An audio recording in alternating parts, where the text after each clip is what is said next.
Hello everyone, कैसे हैं आप सभी लोग। आई होप आप सभी अच्छे होंगे।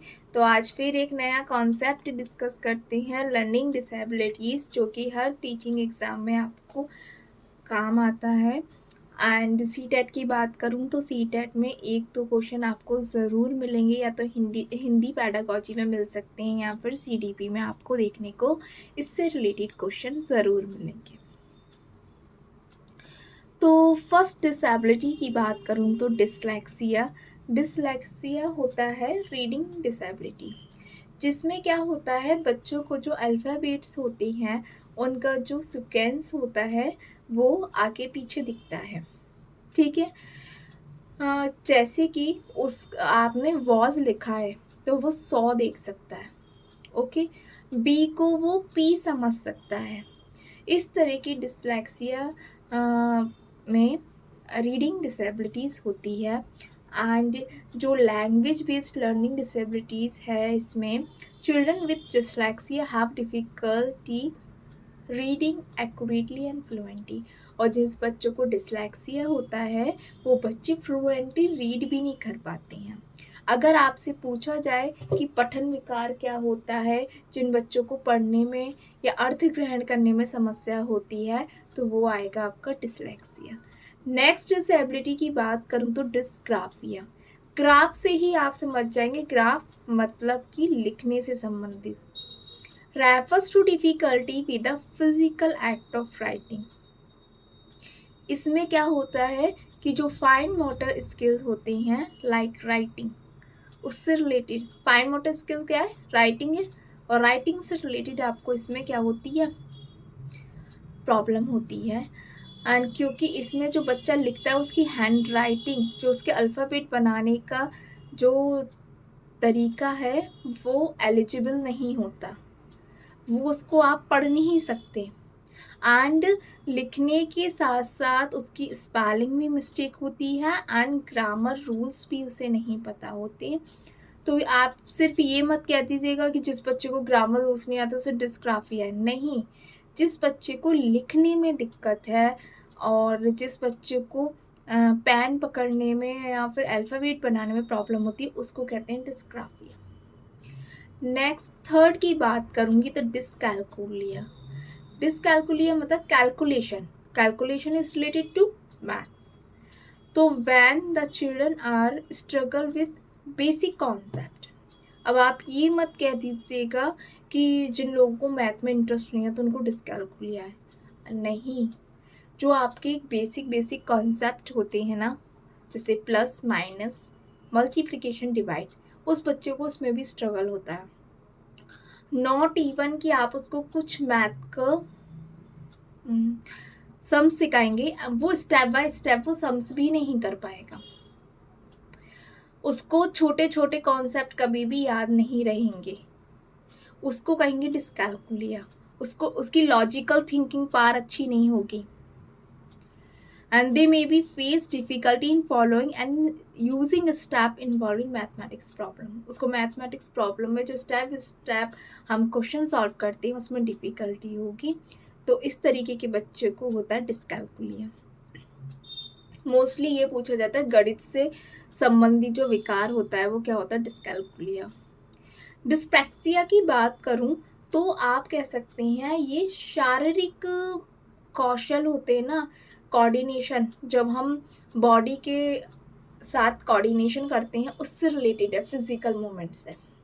Coordination with physical movements of the body. And इसमें क्या होता है कि हैंड और आई कोऑर्डिनेशन में स्ट्रगल करता है। फॉर एग्जाम्पल, एक नॉर्मल होता है बच्चा, तो वो जब कुछ एक्टिविटी कर रहा होता है तो हमारे सारे सेंसेस इन्वॉल्व होते हैं। बट जिस बच्चे को डिस्प्रैक्सिया होता है ना, वो अपना हैंड आई कोऑर्डिनेशन नहीं कर पाता है। एंड रनिंग, जंपिंग, इस तरीके की जो प्रोसेस होती है या फिर एक्टिविटी होती है उसमें वो क्या करता है, डिफ़िकल्टी फील कर रहा होता है। तो अगर आपसे पूछ रहा है कि हैंड आई कोऑर्डिनेशन डिफ़िकल्टी, तो देन यू आर से डिस्प्रैक्सिया। नेक्स्ट डिसेबिलिटी होती है attention deficit hyper active disorder, जिसको ADHD कहते हैं। इसमें क्या होता है, बच्चा लंबे समय तक फोकस नहीं कर पाता है, वो छोटे छोटे टास्क करेगा, ठीक है। और जो आपकी ट्रेडिशनल पुरानी जो परंपरा चली आ रही है पढ़ाई की, उसके हिसाब से पढ़ता है। जो आजकल नई नई एक्टिविटी हो रही है उसमें उसका कंसंट्रेट नहीं होगा, क्योंकि इन सारे बच्चों का क्या होता है कि बहुत जल्दी डिस्ट्रैक्ट हो जाते हैं। अगर ये पढ़ रहे हो और कोई भी आके इनको डिस्टर्ब कर दे तो वो लंबे समय के लिए डिस्टर्ब हो जाएंगे। हमारा क्या है कि मतलब एक नॉर्मल बच्चा होता है कि वो पढ़ रहा है, अगर कोई डिस्टर्बेंस हो गया तो वो फिर दोबारा पढ़ने बैठ जाता है। पर इन बच्चों के साथ क्या है कि ये इजीली डिस्ट्रैक्ट हो जाते हैं, स्ट्रगल करते हैं कि लंबे समय तक फोकस करने के लिए।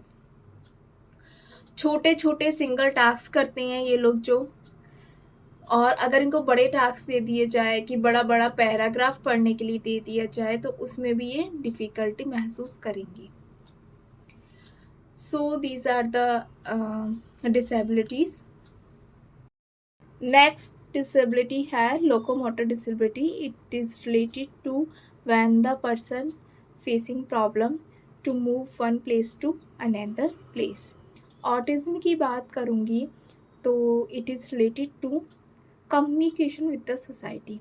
बहुत सारे ऐसे बच्चे होते हैं जो बिल्कुल भी सोसाइटी से कम्युनिकेट नहीं कर पाते हैं, वर्बली और नॉन वर्बली। उनके अंदर बहुत ही ज़्यादा कम्युनिकेशन प्रॉब्लम होती है, तो ये बच्चे होते हैं ऑटिज़्म से रिलेटेड डिसेबिलिटी होती है। फेसिया की बात करूँ तो it is related to language disorder that makes it hard to communicate due to damage of brain language area. कुछ बच्चे ऐसे होते हैं जिनका बचपन से ही जो लैंग्वेज ब्रेन में जो लैंग्वेज एरिया जनरेट करने वाला होता है उसमें कोई प्रॉब्लम होती है, या कभी कभार ऐसा होता है कि एक्सीडेंटली उनका ब्रेन में प्रॉब्लम आ जाती है, तो उन वो लोग जो बच्चे होते हैं वो अफेसिया से रिलेटेड डिसऑर्डर से ग्रसित होती हैं। It can effect a person ability to read write speaking understand the language. और ये जो बच्चे होते हैं वो रीड राइटिंग स्पीकिंग और भाषा को समझने में इनको दिक्कत होती है। Thank you everyone. ये सारी डिसेबिलिटीज़ हैं जो आपके प्रीवियस जो UP TET, C TET, KVS और अदर एग्ज़ाम में आए हैं और आगे आने की भी संभावना है। आपको ये वीडियो बहुत हेल्प करेगी। अगर जो लोग DLED की तैयारी कर रहे हैं या BEd की तैयारी कर रहे हैं उनके लिए भी ये बहुत ज़्यादा इम्पोर्टेंट वीडियो है। Thank you everyone.